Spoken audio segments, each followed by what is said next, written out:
enseignements et déclarations puissants qui changent le cours des événements dans votre vie et vos vies. Shalom bien-aimés dans les Seigneurs, c'est avec un grand plaisir que nous vous retrouvons encore aujourd'hui dans le cadre de notre mission qui, de la part du Seigneur, a pour destinée d'impacter la vie des uns et des autres. Comme vous le savez, Jésus revient bientôt et très bientôt, et l'Église s'attelle à la préparation de ce grand retour, ces grands événements que le monde est en train d'attendre. Et voilà pourquoi, par la grâce du Seigneur, nous sommes là aujourd'hui pour vous communiquer la pensée du Seigneur. Nous avons, par la grâce du Seigneur, une série que nous commençons aujourd'hui sur la destinée. Vous savez, la destinée, c'est la seule force de l'homme qui se trouve dans son futur et qui oriente tous les cours de ces événements par rapport à la mission que Dieu lui a donnée. C'est lui qui comprend la notion de la destinée, c'est lui qui maîtrise la notion de la destinée. Cette personne va éviter les tâtonnements dans sa vie. Et je suis convaincu qu'il y a quelqu'un qui est en train de me suivre en ce moment, qui est en train de chercher à comprendre pourquoi est-ce qu'il est sur la terre. Quelle est la mission pour laquelle Dieu l'a envoyé sur la terre? C'est lui qui n'a pas compris cette mission, c'est lui qui n'a pas maîtrisé. Il n'a aucune idée de la mission pour laquelle Dieu l'a envoyé sur la terre. Malgré ses efforts, aura du mal à percer dans sa vie. C'est pourquoi l'Éternel nous a envoyés pour qu'au travers de cette série d'enseignements, que chaque personne soit fixée dans sa destinée et puisse connaître de la vitesse parce que c'est le temps du Seigneur. Laissez-moi vous dire de la part du Seigneur, comme j'ai l'habitude de dire, moi je ne suis pas un prédicateur ordinaire, je suis un commandeur. Ça veut dire que dans mes enseignements, dans la grâce que Dieu m'a donnée, au-delà du fait que vous allez entendre la pensée de Dieu, il y aura des déclarations de création, des déclarations de commandement qui vont permettre à ton amen de devenir une réalité dans ta vie et de témoigner la fidélité du Seigneur. Pour commencer, je vais rapidement nous donner quelques définitions, deux définitions, parce que nous avons toutes quelques séries que nous allons devoir partager ensemble dans le cadre de cet enseignement. Par définition, quand nous parlons de la destinée, il s'agit ici d'une puissance suprême, une puissance suprême, une détermination préétablie des événements de la vie humaine par la puissance supérieure. Lorsque nous lisons ces définitions, qui du reste sont des définitions que nous avons tirées des dictionnaires Larousse et autres, et déjà les hommes, les scientifiques, lorsqu'ils définissent ce qu'est la destinée, ils sont en train de nous donner déjà une idée par rapport à la définition spirituelle, qui n'était autre que quelque chose, une mission, un événement, une finalité qui, dans la préscience du Seigneur, a été déjà révélé. La Bible déclare que avant que quelque chose n'arrive, l'Éternel l'annonce d'avance au travers de ses serviteurs, les prophètes. C'est pourquoi, en écoutant et en suivant ces enseignements, vous allez vous rendre compte qu'il y a des choses que nous cherchons, derrière lesquelles nous sommes en train de courir, qui ont existé avant même que nous ne puissions prendre forme. Et ces choses-là nous appellent vers son accomplissement. Nous avons l'habitude de dire ou d'entendre les gens, au nom du combat spirituel, parler de réclamation satanique. Lorsqu'on parle de réclamation satanique, lorsqu'on parle de réclamation démoniaque des traditions, il s'agit là d'une force maléfique, d'une force humaine qui nous empêche ou qui cherche à nous empêcher d'avancer, d'aller de l'avant. Or, il y a une autre force que nous ignorons, c'est la force qui se trouve devant nous. Et cette force a existé avant même que ceux qui nous combattent ne puissent exister. Si nous lisons la Bible dans le livre de Jérémie au chapitre 1er, verset 5e, je vais lire rapidement ce verset que beaucoup de gens connaissent d'ailleurs. La Bible déclare « Avant que je ne t'ai formé dans le ventre de ta mère, je te connaissais. Et avant que tu ne sortes de la matrice, je t'ai sanctifié. J'ai fait de toi un prophète pour les nations. » Je suis en train de préciser que celui qui parle ici, c'est l'Éternel. Un peu comme pour dire déjà d'emblée que la destinée a pour auteur, a pour maître d'action l'Éternel lui-même. C'est lui qui est l'architecte par excellence de la destinée de tout homme sur la terre. Là, l'Éternel est en train de parler à Jérémie, un prophète. Je suis en train d'imaginer Jérémie, lors de sa naissance, ses parents sûrement ne savaient pas que cet homme serait un prophète. Et quand il était en train de grandir, sûrement il n'avait aucune notion de pourquoi il était venu sur la terre. Et voilà que Dieu vient lui révéler cette pensée prophétique pour canaliser sa démarche ou sa marche dans le cadre de son pèlerinage sur la terre des hommes. Frères et sœurs, je propose à chacun de nous qui est en train de nous suivre, avant de courir, de s'arrêter et de consulter l'Éternel pour que Dieu vous donne la cartographie prophétique de votre destinée sur la terre, de votre vie, de votre mission sur la terre. On ne peut pas courir dans le vide. On ne doit pas, même ceux-là qui courent dans le stade, toutes sortes des athlètes, ce sont des personnes qui savent où ils vont. Ils ont une idée claire sur leur mission, ils ont une idée claire sur ce qu'ils sont en train de faire. Église du Seigneur, le message que l'Éternel nous donne a pour objectif de nous permettre d'accéder à une connaissance réelle de notre vrai nous, en termes d'identité, mais aussi c'est pour nous permettre à connaître de la vitesse et d'éviter de nous connecter à des choses qui ne sont pas liées à notre futur et à notre mission. L'Église du Seigneur doit devoir s'élever. C'est pourquoi il y a cette dimension de la prophétie ou les prophétiques dans les Écritures. L'Éternel, vous allez remarquer dans la Bible, a l'habitude d'annoncer d'avance à ses serviteurs, à son peuple, des choses qui vont arriver. Quand il a appelé Abraham, il lui a dit « Je ferai de toi le père de la multitude ». Lorsqu'il parle comme ça, il déclenche dans l'être intérieur d'Abraham une connaissance réelle de ce qu'il est. 75 ans après, Abraham ne savait pas exactement pourquoi il était Abraham. À 75 ans, Abraham ne connaissait pas la cartographie prophétique de son existence sur la terre. Jusqu'à ce que l'Éternel soit venu, lui est apparu et il dira à Abraham, je t'appelle pour que tu deviennes le père de la multitude. C'était le cas, ce fut le cas pour Moïse. La même chose. Ils sont légions dans la Bible. C'est pourquoi vous allez remarquer, même au temps de Joseph, cet enfant qui n'avait que 17 ans à l'époque, avait reçu une des prophéties en termes de vision, de rêve, qui devait recadrer sa vie pour qu'il puisse se connecter à sa vraie mission ou à sa destinée. Tout homme sur terre doit avoir un carnet prophétique. Tout homme sur terre doit avoir un cahier prophétique. Cela va te permettre d'éviter de tâtonner et de te concentrer sur ton avenir. Il s'agit donc là d'une puissance qui se trouve dans ton futur, qui a été libérée par un oracle. Et cet oracle est en train de travailler. La Bible déclare que la parole de l'Éternel dans le livre d'Ésaïe, chapitre 55e, à partir du verset 10 jusqu'au verset 12e, la Bible dit, lorsque la parole sort de la bouche de l'Éternel, elle descend, elle vient sur la terre. Elle ne peut retourner à Dieu sans avoir accompli c'est pourquoi elle était sortie. Donc cette parole a une puissance. En elle-même, elle se suffit pour qu'elle s'accomplisse dans la vie de la personne pour laquelle elle a été libérée. Et cela est une force qui nous permet d'avancer malgré l'opposition. Je suis en train de déclarer aujourd'hui, je ne sais pas à quelle heure tu es en train de me suivre en ce moment, quelle que soit l'opposition que tu peux rencontrer sur le chemin de ta destinée, je t'annonce de la part du Seigneur qu'il y a au-delà de cette opposition une force, une puissance qui vient de l'Éternel, ton Dieu, et qui t'attire vers ta destinée. Si nous lisons dans la parole du Seigneur, dans le livre de Jean, chapitre 2, verset 19, la Bible dit, Jésus est en train de parler à ceux qui étaient autour de lui, il a dit, détruisez ce temple, et je le rebâtirai 3 jours après. Le 3e jour, je vais rebâtir ce corps, ce temple, voulais-je dire. Lorsqu'il parlait du temple, il s'agissait de ton corps.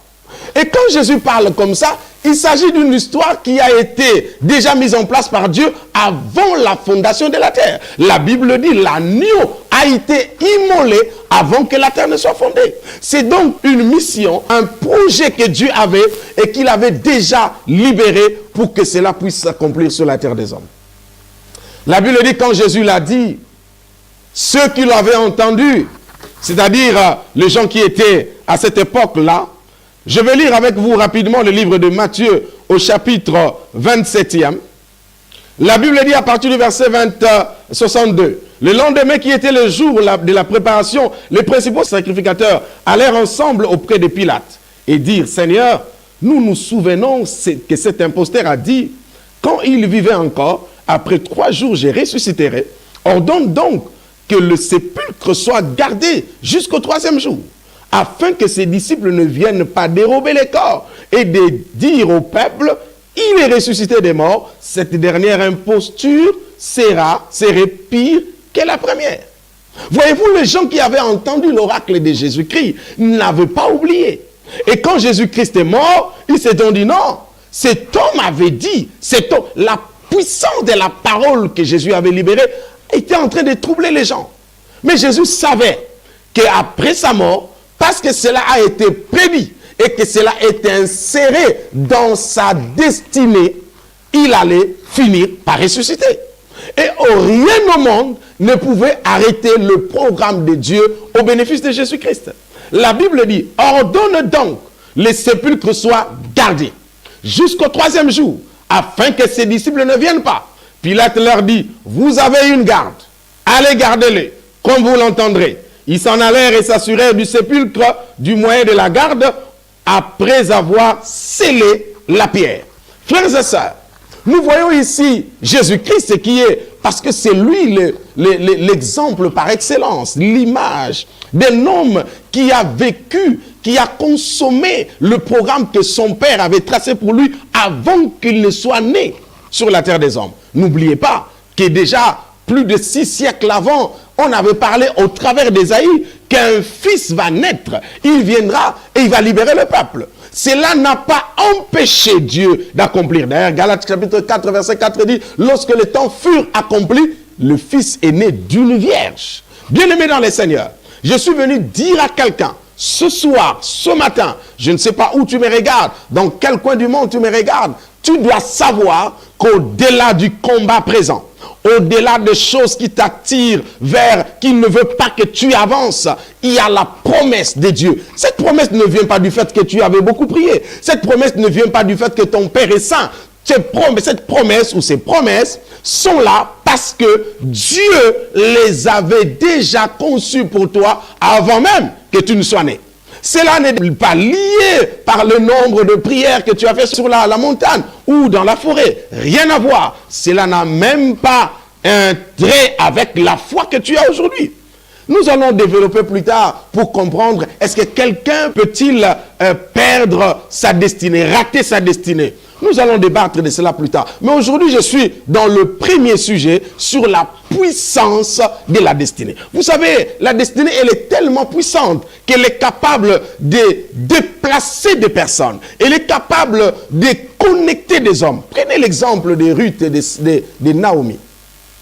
Cette femme, Ruth, qui avait dans le programme de l'Éternel, était appelée à épouser, donc, disons, à devenir l'épouse de cet homme dans la Bible qu'on appelle Boaz. La Bible dit cet homme qui était un grand riche. Mais Ruth ne connaissait pas Boaz. Du reste, Ruth était une Moabite. Elle n'avait aucune promesse dans le programme de l'Éternel parce qu'elle n'était pas issue de la lignée d'Abraham et des enfants d'Israël. Mais la prédestination, je veux dire la destinée, la mission que Dieu avait conçue pour elle, voulait à ce que cette femme, qui n'était pas juive, puisse devenir une des ancêtres du Messie. Quel mystère! Quelle grâce! Bien-aimé, peut-être là où tu es, tu te regardes par rapport à ton rang social, tu te regardes par rapport à ce que son niveau intellectuel, ton niveau financier, mais tu ne sais pas c'est que le programme de Dieu pour toi.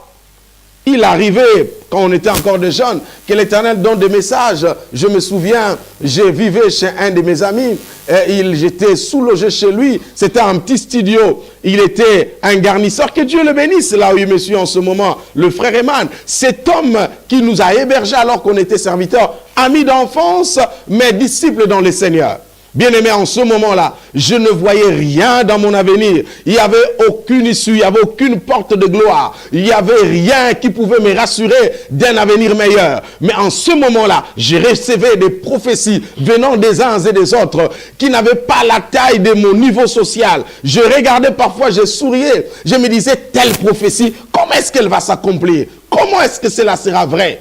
C'est vrai aujourd'hui, je ne veux pas dire que la peau blanche est une peau supérieure, pas du tout. Mais à cette époque-là, moi qui vivais dans une pauvreté indescriptible, cela était quelque chose qui ne passait pas dans ma tête, de savoir qu'un jour, je me mettrais dans un pays éloigné, développé, devant le blanc, parler, et que ces personnes disent Amen. C'était quelque chose d'inconcevable. Je ne pouvais même pas avoir une idée de penser sur ça. Vous savez, toute promesse divine qui est plus grande que la taille de nos pensées et de notre intelligence. Souvenez-vous de ce qui est écrit dans le livre d'Ésaïe au chapitre 55e. La Bible déclare que aussi, de la même manière que les cieux sont au-dessus de la terre, que les pensées de Dieu sont au-dessus des pensées des hommes. Frères et sœurs, laissez-moi te dire que ce que Dieu t'avait promis, même si tu ne sais pas par où ça va commencer, cela va arriver. Je le déclare dans ta vie. Si tu étais encore dans l'étape de l'ainsi dit l'Éternel, laisse-moi te dire qu'au travers de ces messages, Dieu va te faire passer de l'ainsi dit à l'ainsi fait. Je ne sais pas comment cela va se faire. Quelle est la voie que Dieu va utiliser? Mais l'Éternel va l'accomplir certainement dans le nom de Jésus-Christ de Nazareth. Ainsi donc, Ruth, qui a été donc finalement la belle-fille de Naomi, et quand son mari, son beau-père est mort, son mari est mort, la belle-mère dira à Oprah et à elle, vous pouvez partir parce que maintenant je n'ai plus rien, mes enfants sont morts, mon mari est mort, j'ai appris que Jérusalem a été visitée, donc je vais retourner chez moi. Ruth, ne sachant pas exactement ce qui s'est passé derrière cette mort de son mari, mais aussi de son beau-fils, de son beau-père, conduit par la main invisible de Dieu, s'est rattaché et resté fidèle à sa belle-mère. Laissez-moi vous dire sincèrement, selon les Écritures, Ruth ne savait pas exactement ce qui s'est caché derrière. Mais il y avait quelque chose de spirituel, quelque chose de puissant qui a conduit Ruth à s'attacher à sa belle-mère. Elle dira, où tu iras, j'irai, ton Dieu sera mon Dieu, ton peuple sera mon peuple. En disant cela, elle est en train de s'accrocher à sa destinée. Parce que la puissance de sa destinée était en train d'attirer, je vais dire, de tirer Ruth vers le terminus de sa vie. Donc, le terminus de sa vie, ce n'était pas du fait qu'elle était veuve. Non, le veuvage n'était pas la fin de sa vie. Non, ce n'était même pas le point dans la phrase qui a été écrite par les hommes, ni par Dieu. C'était juste une virgule qui donnait accès à la deuxième partie de sa vie sur la terre. Lorsque je vais continuer cet enseignement, je vous parlerai de la deuxième phase de la destinée. C'est la phase où tout est livré. Parce que la première phase, c'est la phase cachée, où Dieu travaille, tout est caché, tout est gardé. Mais il arrive un moment où l'homme te livre. Dieu te livre, voulais-je dire. Il te met au-dessus de tout, sur la table, sur la montagne, pour que tout le monde puisse te voir. Je crois que cette heure est arrivée pour toi. Toi qui étais caché jusque-là, l'Éternel m'a envoyé pour te dire, au nom de la puissance de ta destinée, l'heure est arrivée où tu seras mis sur la table, tu seras mis sur au sommet de la montagne, où tout le monde te verra. Tout le monde verra ce que tu es en train de faire, parce que l'Éternel est Dieu. Tu es là aujourd'hui, comme c'est Ruth. Je prie que la puissance de la destinée te prenne de là où tu es, dans ton pays, dans ta ville, au milieu de ton peuple, et te ramener à Jérusalem, parce qu'il y a un Boaz qui t'attend. Oh, bien-aimé dans le Seigneur, il arrive parfois que tu dises, je ne sais pas, mais je sens que je dois faire ceci, je sens que je dois faire cela. Je prie le Seigneur de te donner la force de ne pas résister à la puissance de la destinée qui va t'amener à accéder dans ta grâce. C'est justement lorsque l'homme prend le chemin ou le boulevard qui l'amène dans sa destinée qu'il quitte le domaine de l'ordinaire pour accéder à une dimension extraordinaire. En ce moment-là, Ruth devient importante. Ruth devient une histoire dans la vie de la Bible. Si Ruth, sa vie s'était arrêtée du fait que son mari était mort, peut-être qu'elle n'allait pas être intéressante. On allait la prêcher pour dire quoi? Mais c'est parce qu'elle a su se laisser attirer par la puissance de sa destinée qu'elle s'est retrouvée sur le chemin ou sur le boulevard de l'accomplissement. Cela a été de la même manière pour Marie et son mari Joseph. On avait dit que Jésus va naître par une vierge. Mais on n'avait donné jamais les noms. Le nom de Marie n'a pas été donné par aucun prophète. Donc personne jusque-là ne savait qui allait être la mère porteuse, passez-moi les termes, de Jésus-Christ le Messie. Mais parce que la destinée était lié à cette personne, à cette femme appelée Marie, un jour un ange lui est apparu et a dit, tu as trouvé grâce aux yeux de l'Éternel. J'ai pris ce matin ou ce soir, je ne sais pas à quelle heure tu es en train de me suivre, que l'ange de l'Éternel t'apparaisse. Peut-être que tu avais appris qu'il y aura un grand dans ta ville. Peut-être que tu avais appris qu'il y aura un homme puissant dans ton église, dans ta famille, et que tu te disais, ce ne doit pas sûrement être moi, parce que je m'appelle Marie. Myriam, ça veut dire amère, mais tu ne sais pas que ta destinée est en train de crier pour toi. Et cette destinée va toucher Joseph de venir te proposer en mariage, parce que Joseph, il est de la lignée royale. Et lorsque il viendra se connecter à toi, tu seras repêché, connecté, et tu deviendras donc de la même sémence que l'esprit royal qui est en train de couler. Ainsi donc, bien-aimés dans le Seigneur, on a mis les gardes dans le cimetière, autour de la tombe de Jésus-Christ de Nazareth. Les gardes étaient là. La garde royale, je veux dire, présidentielle, toutes sortes de mécanismes mis en place pour empêcher la parole de Jésus de s'accomplir. Ils ont oublié que l'artisan, je voulais dire, l'auteur de notre destinée, c'est l'Éternel des armées. Quand vous venez pour contrecarrer, pour empêcher que la pensée de Dieu s'accomplisse dans la vie de quelqu'un, vous échouez. Vous ne saurez pas. En ce moment-là, malgré leurs armes, malgré leur formation, un seul ange est descendu. J'aime le Seigneur. Il n'a pas envoyé une armée. Un seul ange. Un peu comme pour dire, votre opposition ne pèse pas. Je suis venu dire à quelqu'un ce soir, ce matin, quel que soit le nombre de tes ennemis, un seul ange suffira pour arranger le problème de ta vie et te mettre sur le boulevard de ta vie. Bien-aimé dans le Seigneur, ce jour-là, la Bible déclare, l'ange est descendu, il y a eu tremblement de terre, et les gardes qui étaient là sont tombés comme morts. Jésus de Nazareth est sorti. Il est sorti vivant parce que la pensée prophétique de sa destinée disait qu'il va mourir et le troisième jour, il va ressusciter. Tous ceux qui te combattent sont en train de passer leur temps parce qu'il y a une puissance qui est en train de te réclamer. Tu seras grand. Tu es appelé à être puissant. Tu seras fécond. Tu l'es d'ailleurs. Je le prophétise dans le nom de Jésus-Christ. Quel que soit le nombre d'opposants qui sont tout autour de toi, sache qu'il y a une puissance au-delà de ceux qui te combattent. Et cette puissance est en train de t'attendre, t'attirer vers elle pour que tu puisses expérimenter la fidélité de Dieu dans ta vie.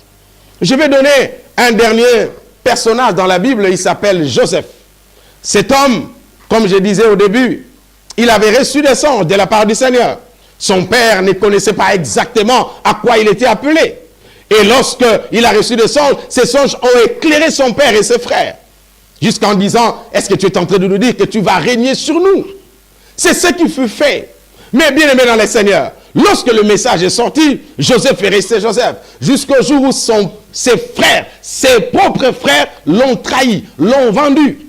Mais ils ne savaient pas que le fait de vendre Joseph, ils n'étaient pas en train de le déconnecter de son espace d'accomplissement. Parce que après cette série, après ce premier chapitre, le troisième ou le quatrième chapitre, nous allons parler sur l'espace d'accomplissement de notre destinée.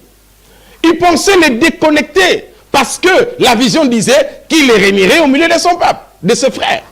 Ils ont dit, vendons-le, comme ça il sera loin de nous et cette vision ne sera plus s'accomplir. Eux ne savaient pas que même ce qu'ils étaient en train de faire, c'était une réclamation puissante de sa destinée qui devait le classer ou le fixer au lieu de l'accomplissement de la pensée de Dieu pour sa vie. Frères et sœurs, il arrive parfois que nous puissions traverser des turbulences, des moments d'humiliation et même de trahison. Mais si tu crois en Dieu, si tu marches avec le Seigneur, tu es fidèle, tu le crains et tu demeures dans la communion avec lui, sache-le, il est écrit dans la parole du Seigneur, tout concourt au bien de ceux qui aiment l'Éternel. Même lorsqu'ils étaient en train de le chasser loin d'eux, et ils ne savaient pas que c'était la puissance de sa destinée qui était en train de l'appeler pour qu'il vienne dans le lieu de l'accomplissement de la prophétie de l'Éternel dans sa vie. Je suis en train de prier pour toi qui es en train de m'entendre me suivre en ce moment qu'il y a une puissance qui t'attire. Cette puissance, elle est plus puissante que la force de réclamation satanique. Cette puissance, elle est plus puissante que toutes sortes des armées, je veux dire, toutes sortes d'oppositions, toutes sortes de combats que tu peux rencontrer sur ton chemin. Aujourd'hui, que l'Éternel soit avec toi, que l'Éternel puisse saisir ta main et que cette puissance qui te réclame d'aller dans ton trône te mette sur le chemin de ta bénédiction. C'est comme cela que Joseph est arrivé chez Potiphar. Cette puissance a continué à agir. Parce qu'on pouvait vendre Joseph chez n'importe quelle personne. Oh, je vais dire, une personne autre que Potiphar. Mais la puissance de sa destinée l'a attiré vers Potiphar. Et de là, il pouvait ne pas être trahi. Mais cette femme l'a trahi. On le met dans la prison où on met les prisonniers du roi. Mais lui, il ne travaille pas chez le roi. Tout cela, c'était la puissance de sa destinée qui l'a tiré. Quelle destinée? Une destinée royale. Je suis venu dire à quelqu'un qu'il y a un trône qui t'attend. Il y a un trône qui t'appelle. Il y a un trône qui est libre et qui n'attend que toi. Ne regarde pas toutes les péripéties que tu traverses, mais lève les yeux et concentre-toi sur là où l'Éternel est en train de t'appeler. Que l'Éternel te bénisse. Si tu étais malade, la puissance de la guérison t'appelle. Si tu étais stérile, la puissance de la fécondité t'appelle. Il suffit de dire Amen à ce message et le Saint-Esprit va déclencher le processus d'accomplissement de la puissance de ta destinée dans ta vie. C'est comme cela que nous sommes en train, depuis plus de 30 ans, en train de prêcher Jésus-Christ, parce que sa fidélité, elle est tellement palpable, sa fidélité, elle est tellement concrète que personne ne peut renier cette force incontestable de notre Seigneur Jésus-Christ de Nazareth qui est en train d'amener les uns et les autres dans leur destinée. Que mon Dieu te bénisse et qu'aujourd'hui, ce qui est arrivé à Ruth, ce qui était arrivé à Joseph, ce qui était arrivé à Marie, je peux compter d'autres, je vais citer d'autres personnes comme Rahab la prostituée, qui s'est greffé dans la lignée prophétique de Jésus parce que la destinée de cette femme était telle qu'elle devait être une des ancêtres de Jésus-Christ de Nazareth. Laissez-moi te dire, quel que soit là où tu es, après cet enseignement, la puissance de ta destinée va te délocaliser. Tu vas connaître un déménagement surnaturel et la main invisible de Dieu va te conduire dans ta destinée. Que Dieu te bénisse et que ce moment te soit favorable partout où vous nous suivez par la grâce du Seigneur. C'était donc votre humble serviteur, l'apôtre Jonathan Mongali, depuis la RDC. Nous sommes en Afrique centrale. Que Dieu vous bénisse. Pour tout contact de prière, de conseils, de coaching, veuillez donc prendre toutes les coordonnées qui se trouvent au bas de votre écran. Nous restons branchés et nous allons nous donner rendez-vous pour la prochaine étape, la deuxième série de cet enseignement sur la destinée. Que l'Éternel vous bénisse.